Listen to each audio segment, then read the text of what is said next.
Hey now, what is up everybody? My name is Mike Brown, aka Review King MB, and I'm here to talk about Armageddon. Armageddon is a 1998 film that was directed by Michael Bay. You kind of know what you're getting in for with the Michael Bay movie, and this, I don't want to say that he disappoints because I feel like a Michael Bay movie today is a lot more crazy. Yes, this movie's crazy, but this is, I feel like this is one of the most realistic movies that Michael Bay's ever done. Sure, Bad Boys is in there. This is basically the end of the world. You see these meteors are coming to Earth and they're gonna basically do what they did to the dinosaurs 65 million years ago, wipe out all life. And so NASA recruits these oil drillers, which includes Bruce Willis and Ben Affleck and many, many more people. We'll get into the cast. But these guys have to fly out into space as astronauts, and they have to land on the meteors and drill into them and put bombs into them and stop them from blowing up the world. Now, what I think of Armageddon is I enjoy this movie. I do. I know that this movie's a little divided. Some people think it's very cheesy, and it is. In some ways, it is very cheesy. It is sort of goofy as far as the dialogue goes or as far as some of the character dynamics. Hell, we get introduced to Bruce Willis because he catches Ben Affleck sleeping with his daughter. And so he chases him for like the next 5 minutes with a shotgun, kind of sort of trying to kill him in front of everybody at the oil rig area, whatever. But again, that's your introduction. That's how you see these characters interact. Again, over the top, yes, but I think Bruce Willis usually sells me on a movie like this, or his characters. There are moments in movies where he can phone it in a little bit, but for the most part, he seems dialed in here. He is charismatic. He is likable. You do just believe him as the lead or the hero of the story. Him and his relationship with his daughter, played by Liv Tyler, where he might not have always been there for her. He worked a lot. The mother took off, and so they have a little bit of a split there.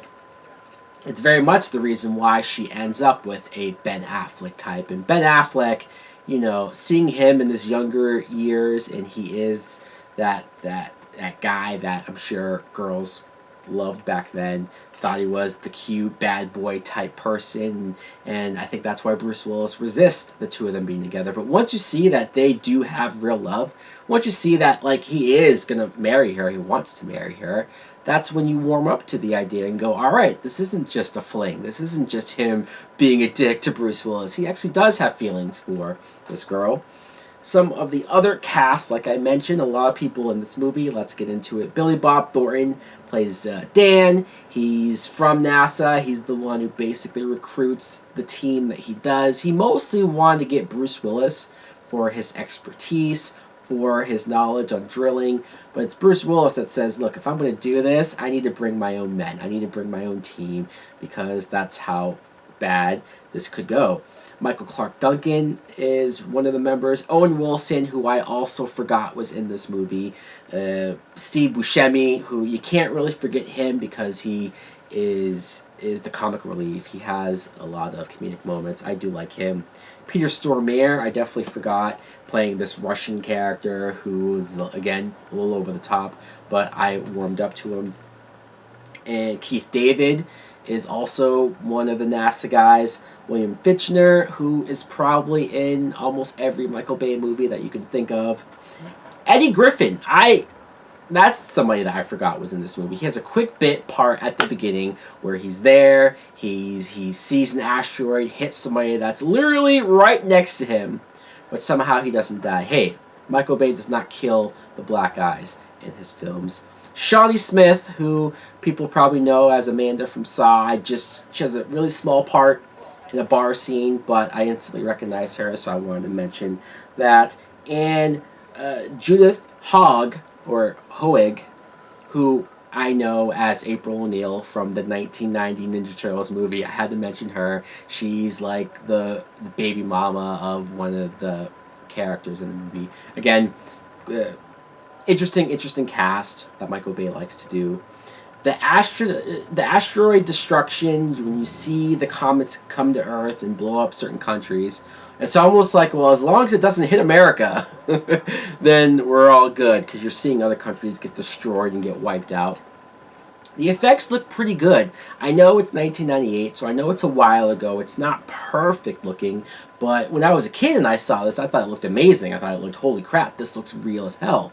And in retrospect, I think it still fairly holds up, the effects, the CGI, even the scenes where they're in space and you're seeing them on the meteor, or you're seeing them just have to dodge around and you're seeing explosions. I go like, all right, I can buy into this.